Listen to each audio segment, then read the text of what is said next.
Nosotros nos encontramos en estos momentos en la Biblioteca Nacional. Aquí se va a llevar a cabo una jornada de 2 días. En el día de hoy, con la presencia de la Procuradora General de la Nación, la doctora Gils Carbó, que va a hacerse presente aquí en una discusión entre académicos, profesionales de la justicia, para evaluar un poco las distintas problemáticas con las que se encuentran y ir viendo bien cómo puede ir enmarcarse a un nuevo cambio en algunos ámbitos de la justicia. Justamente uno de los presentes es el doctor Eduardo Barcesat y en principio quiero agradecerle que nos haya esperado para poder salir al aire y en segundo preguntarle, bueno, estas inquietudes que van surgiendo en el ámbito de la justicia, ¿cómo se pueden ir resolviendo? Si este es un ámbito y cuál pueden ser otros. Bueno, yo creo que todo esto tendrá que trasladarse a 2 ámbitos. Uno inmediato, que sería Poder Ejecutivo, Poder Legislativo, que son los que tienen que implementar medidas. Otras también pueden ser resueltas desde el propio Poder Judicial, en lo que hace a la selección de los empleados y funcionarios de la carrera judicial. Pero en lo que hace a los magistrados propiamente, estamos hablando primero de medidas legislativas y probablemente, según el calado institucional de las propuestas, también de reforma constitucional.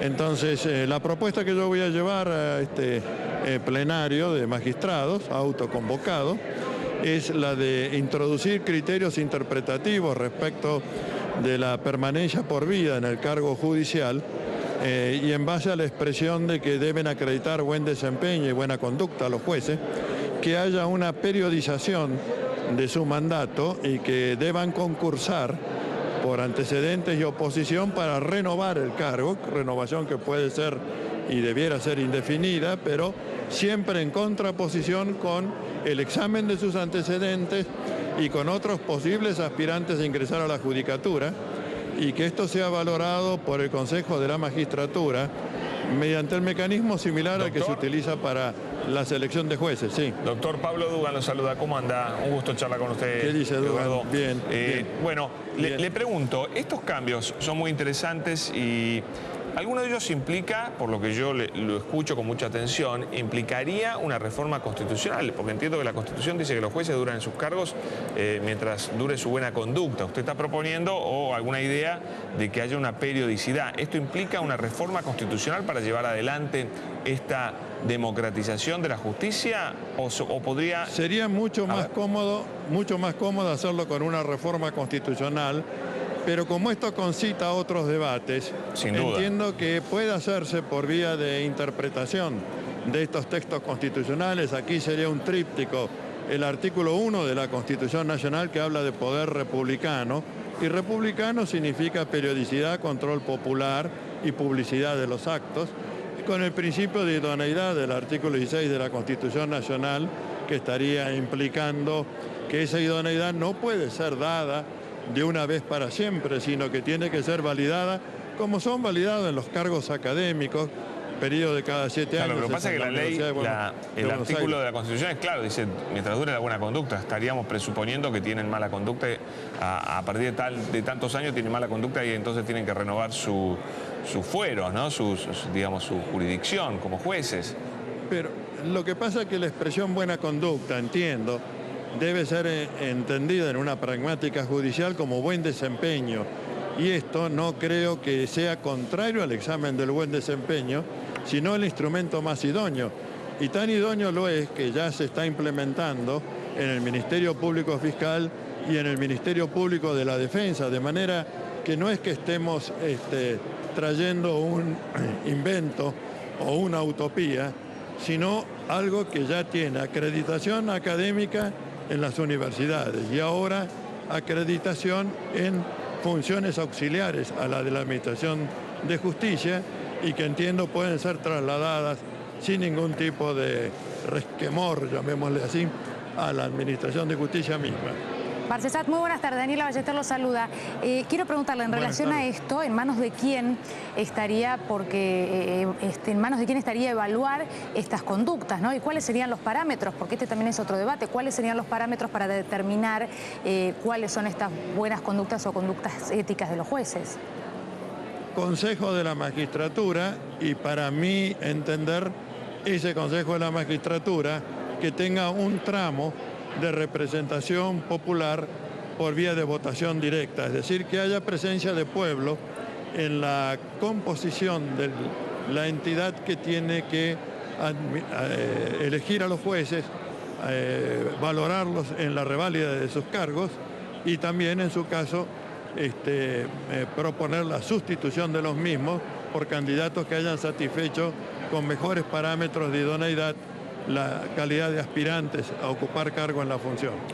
Doctor Barcesat, se escuchó a raíz de este tema la opinión de un diputado, el diputado Kunkel. Él dijo concretamente, está en los diarios del día de hoy, que todos los jueces tienen que blanquear sus ideologías, sus ideas políticas. Dio la sensación que se refería a eso. La verdad que, si usted opina en el mismo sentido, me gustaría entender por qué, teniendo en cuenta que los jueces tienen que aplicar la ley, no están ahí para hablar de política, sino que tienen que aplicar la ley y la Constitución, ¿no? Lo decía ayer Yo creo que he hablado claro y me gustaría que la opinión de Kunkel se la pregunten a Kunkel. Está perfecto. Pero lo que yo sí entiendo como idoneidad es el tema del artículo 36 de la Constitución Nacional, deber de observancia de la supremacía de la Constitución. Pero digamos que a usted la ideología de los jueces no le interesa. No, me interesa el deber de observancia de la supremacía. Claro. Pero esa supremacía se ha puesto en juego frente a episodios de usurpación del poder político, y buena parte de la Administración de Justicia allí cayó y nunca habló de independencia del Poder Judicial. Por el contrario, convalidó los procesos usurpativos. ¿Cuáles serían sí me parece los procesos usurpativos, doctor? Las dictaduras militares. Ah, bueno, claro. Sí, sí. Bueno, a eso está dirigido el artículo 36 de la Constitución.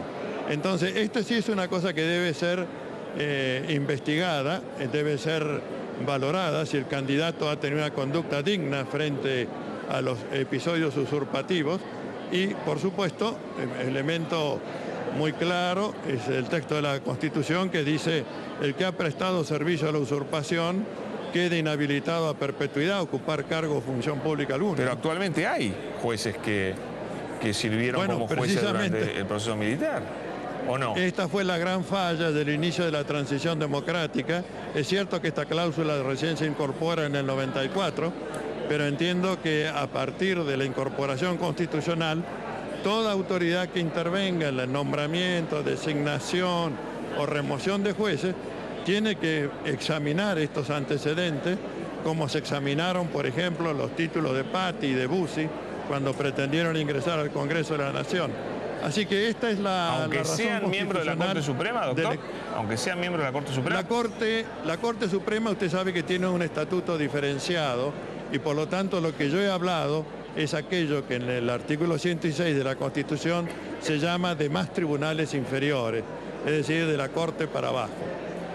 Para la Corte es un tema a debatir el nombramiento. Creo que se ha mejorado mucho con el mecanismo impuesto del 2003 de que sea examen expuesto de sus antecedentes, pero es un tema a debatir. Yo estoy hablando carrera judicial y esto llegaría hasta Tribunal de Casación. Bueno, clarísimo, doctor. ¿Usted integra entonces este grupo que se llama Justicia Legítima, es correcto? No hay tal grupo, ¿No existe? Somos autoconvocados, no existe orgánicamente. Y yo pertenezco, como siempre, al otro lado del mostrador, soy abogado, y en esa calidad fue que firmé la solicitada, y en esa calidad estoy acá, próximo a ingresar al recinto. Perfecto, doctora, y gracias por detenerse un ratito con nosotros, muy amable. Hasta como pronto. siempre.